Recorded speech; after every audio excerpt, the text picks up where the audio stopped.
Hello friends, आज हम discuss करेंगे एप्लीकेशंस ऑफ कोलराउस लॉ के बारे में। बात करते हैं फर्स्ट एप्लीकेशन की। देखिए, इसमें हम इन्फिनाइट डाइल्यूशन पर किसी वीक इलेक्ट्रोलाइट के लिए मोलर कंडक्टेंस की कैलकुलेशन करेंगे और इसके लिए हम कोलराउस लॉ की हेल्प लेंगे।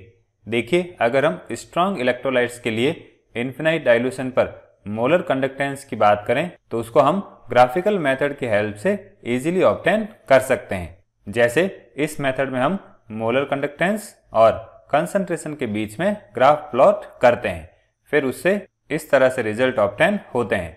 जैसे हम एसिटिक एसिड की बात करें तो उसका ग्राफ इस तरह से ऑब्टेन होता है। अब इस डायरेक्शन में कंसंट्रेशन इंक्रीज होती है और इस डायरेक्शन में कंसंट्रेशन डिक्रीज होती है। तो जब हम इन्फिनाइट डाइल्यूशन करेंगे तो कंसंट्रेशन डिक्रीज होगी। तो जब कंसंट्रेशन इस पॉइंट पर आ जाएगी तो इस पॉइंट पर जो कंडक्टेंस है वो ही उस इलेक्ट्रोलाइट के लिए इन्फिनाइट डाइल्यूशन पर मोलर कंडक्टेंस होगी। अब अगर हम वीक इलेक्ट्रोलाइट्स की बात करें तो उनके लिए इन्फिनाइट डाइल्यूशन पर जो मोलर कंडक्टेंस है वो इस ग्राफिकल मेथड की हेल्प से कैलकुलेट करना थोड़ा डिफिकल्ट होता है। तो वीक इलेक्ट्रोलाइट्स के लिए इन्फिनाइट डाइल्यूशन पर जो मोलर कंडक्टेंस की वैल्यू है उसको डिटरमाइन करने के लिए हम कोलराउस लॉ की हेल्प लेते हैं। अब इसको हम एग्जाम्पल से समझते हैं। देखिए, यहाँ पर हम एसिटिक एसिड के लिए इन्फिनाइट डाइल्यूशन पर मोलर कंडक्टेंस को कैलकुलेट करेंगे और इसके लिए हम हाइड्रोक्लोरिक एसिड, सोडियम एसीटेट और सोडियम क्लोराइड की इन्फिनाइट डाइल्यूशन की मोलर कंडक्टेंस की हेल्प लेंगे। देखिए, हाइड्रोक्लोरिक एसिड, सोडियम एसीटेट और सोडियम क्लोराइड ये तीनों ही स्ट्रॉन्ग इलेक्ट्रोलाइट्स होते हैं।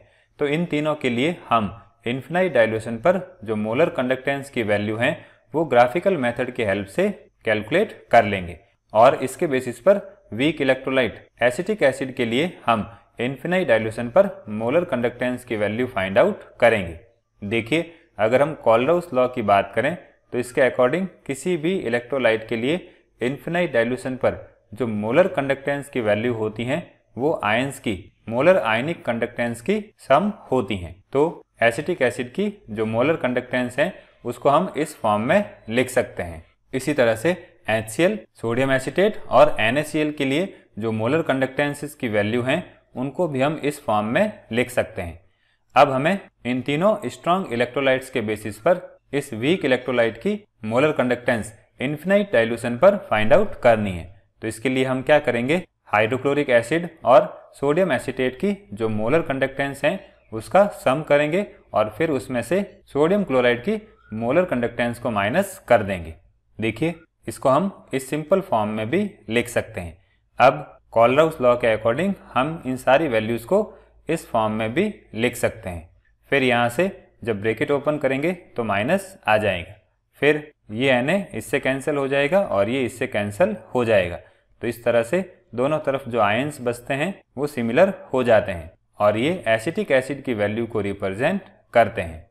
तो इस तरह से हम कोलराउस लॉ की हेल्प से किसी भी वीक इलेक्ट्रोलाइट के लिए इन्फिनाइट डाइल्यूशन पर मोलर कंडक्टेंस की कैलकुलेशन कर सकते हैं। अब अमोनियम हाइड्रोक्साइड की बात करें तो इसके लिए इन्फिनाइट डाइल्यूशन पर मोलर कंडक्टेंस को हम इस तरह कैलकुलेट कर सकते हैं। इसी तरह से AgCl के लिए हम इन्फिनाइट डाइल्यूशन पर मोलर कंडक्टेंस को इस तरह से कैलकुलेट करेंगे। फिर बात करते हैं डिटर्मिनेशन ऑफ ट्रांसपोर्ट नंबर के बारे में। देखिए, कोलराउस लॉ की हेल्प से हम किसी भी आयन के लिए ट्रांसपोर्ट नंबर को भी डिटरमाइन कर सकते हैं। अब आयंस के जो ट्रांसपोर्ट नंबर्स होते हैं उनकी बात करें तो वो उनकी मोलर कंडक्टेंस से रिलेटेड होते हैं। अब जैसा कि हमने लास्ट वीडियो में डिस्कस किया था, इन्फिनाइट डाइल्यूशन पर जो ट्रांसपोर्ट नंबर की वैल्यू है वो इसके इक्वल होती हैं। अब कोलराउस लॉ के अकॉर्डिंग हम इसकी जगह ये वैल्यू भी लिख सकते हैं। अब मोलर कंडक्टेंस की बात करें तो वो आयंस की मोबिलिटी से रिलेटेड होती हैं। यहाँ पर F फैराडे को रिप्रेजेंट कर रहा है। तो इक्वेशन 1 में हम इन सारी वैल्यूज की जगह पर मोबिलिटी को भी लिख सकते हैं। तो इस तरह से जो इक्वेशन 3 है उसकी हेल्प से हम जो आयंस के ट्रांसपोर्ट नंबर हैं उसको दो तरीके से कैलकुलेट कर सकते हैं। देखिए, अगर हमारे पास इन्फिनाइट डाइल्यूशन पर मोलर कंडक्टेंसेस की वैल्यू होती हैं तो भी हम आयंस के लिए ट्रांसपोर्ट नंबर को कैलकुलेट कर सकते हैं और इसी तरह से हमारे पास इन्फिनाइट डाइल्यूशन पर आयंस की मोबिलिटीज़ की वैल्यू होती हैं तो भी हम उन आयंस के लिए इन्फिनाइट डाइल्यूशन पर ट्रांसपोर्ट नंबर को कैलकुलेट कर सकते हैं।